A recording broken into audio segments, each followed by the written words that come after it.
I'm learning Hebrew. I mean, I'm Jewish, but I'm not Jewish, as in going to temple every weekend. And there's all these other things that I should be doing. But there I am every night, holed up under the covers, trying to decipher a mem from a samad and a dalet from a resh.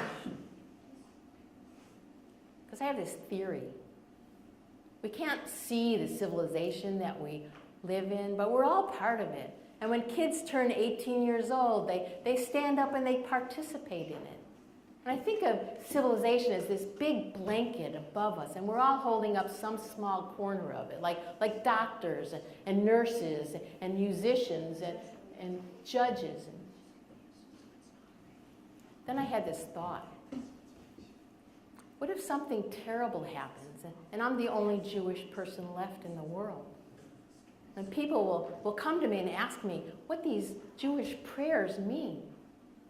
For example, there's this one prayer, Lahadodi. It's sung every Friday night near the beginning of the service. It says, "Welcome, Sabbath bride, enter the sanctuary." And on the last verse, everyone turns towards the door at the rear of the sanctuary to welcome the Sabbath. Boi v'shalom, come in peace.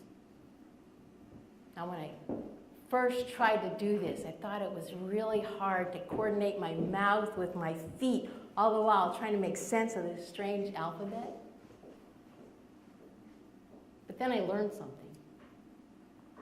In 1943, the French militia, the milice of the Vichy government, wanted to do away with Jewish worship in Lyon, France. And one Friday night, a milice commando, armed with 3 hand grenades, entered the rear door of the great synagogue. Little did he know where they were in this service. And the congregation stood up as one to face him. Boi v'shalom, come in peace. The commando, smug in his snazzy uniform and tight blue beret, was stunned. How did they know he was standing there? He had used all the stealth techniques he had learned from the Nazis. Sweat began seeping into his brown shirt like buckets of blood. Besides, he wasn't the killer. He had a new wife, and he had done this dozens of times, tossing hand grenades at nameless hordes of pigs, like pitching pineapples at monkeys. But this was different. He was staring into the faces of his victims.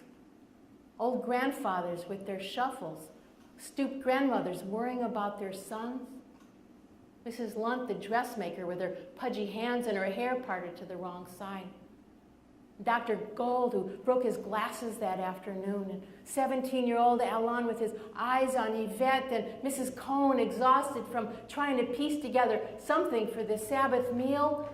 Some people were smiling, iridescent like spruce trees. Others had their heads bent, worried by the weight of their lives. But on all their lips was the same thought: to welcome the Sabbath, God's beautiful bride, his Shekinah, after 6 days of hard toil to create a world and hold together their families. The Sabbath was a moment of menachot, a mystical moment when one could just be and not do. They had no candles, no challah, no wine stem glasses, but they could remember being slaves in Egypt, and by resting, they were saying, "We are free. Come in peace. Boi v'shalom, ateret bala, gam v'simcha, uv'tzala, tochemune, am segula, boi chala, boi chala." He stared. They stared. And then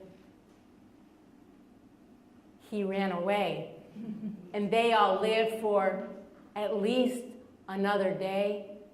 Tohemune am segula, boi chala, boi chala. So I'm learning Hebrew. I figured the corner of this 5,000-year-old blanket was given to me for a reason. So I'm going to spend another day learning another prayer. You can never tell when it might be useful. Thank you so much.